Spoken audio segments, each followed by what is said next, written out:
Creative. Search launched for legendary bass guitar. I had to get creative with that topic bar. I couldn't get the actual headline from here in. We're talking about Paul McCartney, and we're talking about his legendary 1961 Höfner bass, John, guitar. Höfner guitar, it's a bass. Just say bass. My name's Paul and I play bass. This is coming from an independent. My name's John and I play a guitar. The instrument used on some of the Beatles' most loved hits disappeared in the 60s. A lot of people probably assume the one that he still performs with is the original one. It's not. Nope. It's not. It looks like it. He's even got the little bassman. He had to. Bassman? Badge? Bassman. Well, not a little sticker he's got on it. It says bassman. Well, he had a Fender Bassman, didn't he? That was the name of the guitar, the amp. Yeah. I think he had a Bassman because he played it on the rooftop for sure. Yeah. And I had a little sort of badge. I actually think they plugged into the Bassman to play some of the guitar songs as well because it had, I don't know, something about the sound. Yeah. So, this obviously belonged to Paul McCartney and played on the recordings of Love Me Do, She Loves You, Twist and Shout. As the subject of a worldwide search, the Beatles star original's Höfner bass guitar has been described as the most important bass in history by the Lost Bass Project, which has launched the hunt. McCartney bought the instrument in 1961 for £30, which is $38, in Hamburg, Germany, but it went missing 8 years later. Yeah, certainly. Musician has urged manufacturers Höfner to track down his instrument, prompting the global search. McCartney collaborator Nick Wass has written a book about the missing instrument. It's heading up the search project and has teamed up with two journalists in trying to solve the rock and roll mystery. Wass told the BBC that he presumed the guitar was put away after the Beatles finished filming Get Back in 1969. It's not clear where it was stored, who might have been there, he said. For most people, they will remember it. It's the bass that made the Beatles. The instrument can be seen in the Get Back, the Peter Jackson documentary that was released in 2021. The stolen guitars of the musicians have sold for millions in the past. John Lennon's that he used to write I Want to Hold Your Hand was taken during the band's Christmas show at Finsbury Park, went for $2.4 million. That's £1.9 million. Yeah, was that the Gibson semi-acoustic? I think it was, yeah. Acoustic electric one? Because they both had one, didn't they? George had one and John had one. Yeah, it's the one. Yeah, the one he uses one you stole out of the help studio and stuff like that. Yeah, when it resurfaced 50 years after it vanished. So I mean, there is a possibility, John. I mean, that resurfaced after 5 decades. Yeah, so it'll be out there. It's not a lost cause, I would say. Obviously, how to spot fakes. Yeah, I mean, yeah, it's just one of these things. I don't really know too much about how it went missing. I didn't realise it was that late. I felt he had 2 and 1 went missing. Yeah. And it was a lot sooner in the actual evolution of the band or the journey of the band and what they're saying, because they're saying it can be seen in the Get Back documentary. Yeah. I mean, I know he used the Rickenbacker bass 67. Yeah, he changed it up, didn't he, a bit? And I never liked it. It was always a Höfner. I always identified Macca with it during his Beatles period.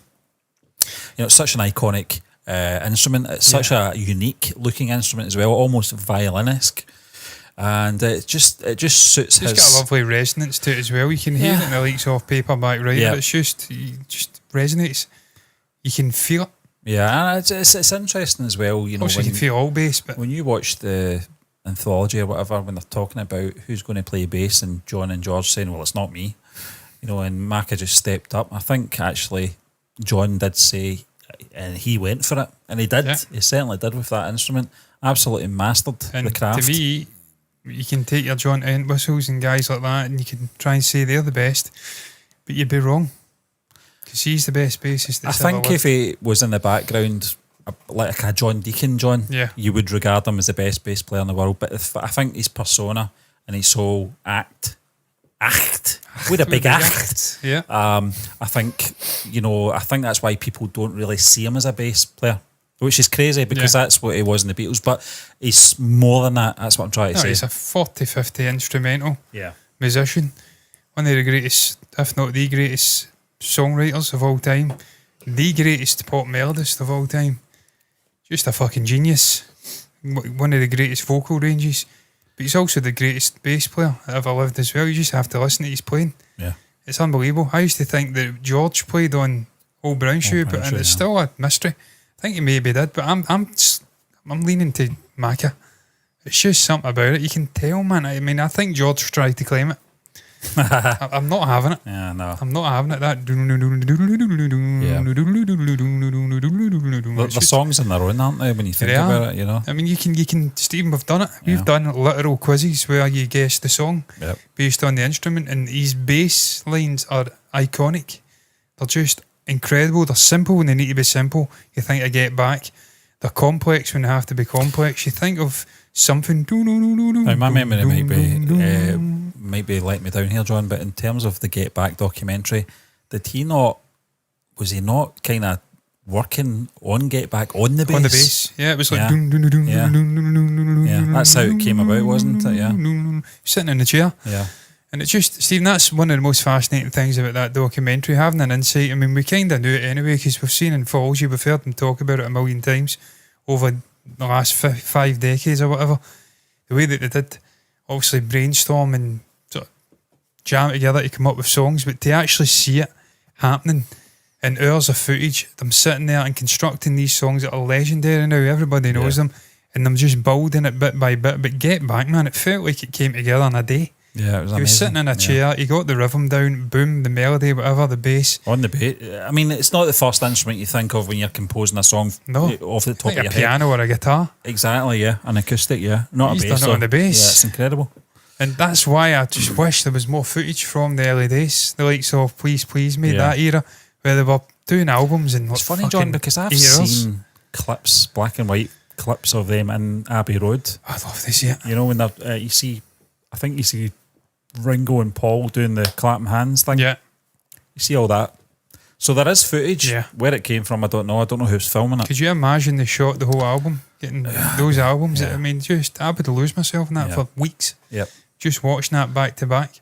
It'd be incredible. We get a little hint at it and help. I think it was... God, what was the song again? Where they were in the studio. Girl, yeah, you're going to lose that. Kind of smoking, and it's just the silhouette. So they're cutting the fucking floor out, aren't they?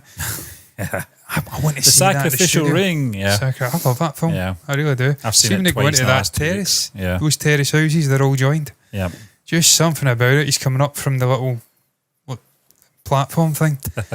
I just love it. I love that film. It's just zany. It's mental. They were out their minds in fucking marijuana, but it was great.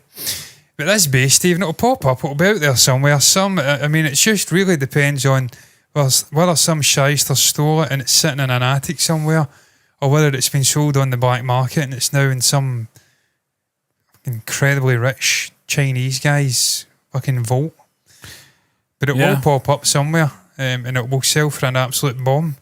And I mean, if those guitars were selling for like 1.9 million, that bass... I mean, the guitar was, it's iconic. It's those electroacoustic guitars, the Sunburst Gibson. I forget the name of them. I used to know it, but I forgot it now. I tried to buy one. Not a fucking Gibson, no, an Epiphone, come on. Not that rich. Not rich at all. Fucking wish I was. I'd have all the guitars, including Lennon's triple pickup, Rickenbacker. Little 3/4 length one. I just love to fucking play that. It just looks glorious to play. There's a little guy got one. All the guitars on YouTube, and I envy him. He's a young geezer. Yeah. Don't know how fucking tall he is. He maybe taller me. I don't know. But you just look at the fretboard and it just looks a breeze to play. The action is perfect, as low as it can possibly be. It just looks so good to play. So fucking good. And I'd love to get my hands on a Rickenbacker. They're incredible instruments. But that Höfner's iconic. But what do you think the plan would be for this? To be back in the hands of Paul, or do you think it would be it'd end up in a museum? A museum, Stephen. Yeah, it has to be.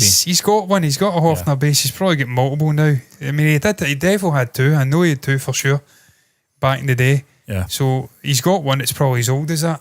It's not the original, but it's been about nearly as long. He's got his Rickenbacker. He's got multiple instruments that are iconic. He's got fucking young man from Elvis's band. Yeah, the Bill Black. Yeah. He's got the Mellotron thing from Strawberry Fields. He's got all these instruments. I think he's got the organ as well that was used in We Can Work It Out. Because I think that was used on Real Life as well. Has he not got the piano from the Strawberry Fields video where they were painting it? I'm not sure. I think he may have that. Yeah, probably. I think he did say that a lot of the sort of equipment that it was in Abbey Road at EMI Studios, that it was called at the time, were getting rid of it. They were having a clear out, and he said, "I'll take them." Yeah, of course. That's why he's got all the stuff in his house. I would as well. Right. I'm clinging on to the hope, John, that obviously with Lennon's guitar turning up 50 years after it vanished, there is a possibility it is still out there, still intact, and it is getting looked after. Fingers crossed it's still, it's been cherished. It's not just been thrown in some loft somewhere and forgotten about, and nobody knows where it is. I hope that's not the case. Travesty, because it's such an iconic instrument, and it's responsible for creating some of the best music that's ever came and will ever come. But Steve, just briefly touching on what you says about George and John not wanting to play the bass, also Stuart Sutcliffe, wasn't that? Was his name? I thought I was saying a serial killer name there. That's a very serial killer name, that, isn't it? I know he was a good guy, that. I take that back immediately, but his name, I get the feeling there was a Sutcliffe. It was a mass murderer. There was, Was there? Yeah, I thought that. Also, when he passed away, that void was there. He was never a fucking musician anyway, let's be honest. He was an artist. But there was just something, and it just sums the Beatles up for me. It was just meant to be. Just everything about them, the height of your three main guys in the band, and that's not me being disparaging to Ringo, but he sat back, so his height wasn't important. Them all being about the same size, and the symmetry of them, the two right-handed guitar players and the left-handed bass, it was just meant to be. It's just everything you think of the Beatles, you think of the logo, you that's think why of the drum George in the middle, wasn't it? Yeah. And just the way they sung, people have spoke about that. Why did they only have two microphones and they'd do their harmonies together? It just worked, man. The symmetry, everything about the band was special. Paul and George's harmonies were fantastic. Oh yeah, really were. Yeah. George is underrated. His harmonies, but his voice, I know it went a bit his voice went a bit raggedy in the 70s when he was he never had the strongest of voices to begin with, John, but I think fucking hit some high notes, man. In the 60s, definitely, that was his sort of peak in his 20s. Obviously, smoking had a lot to do with it.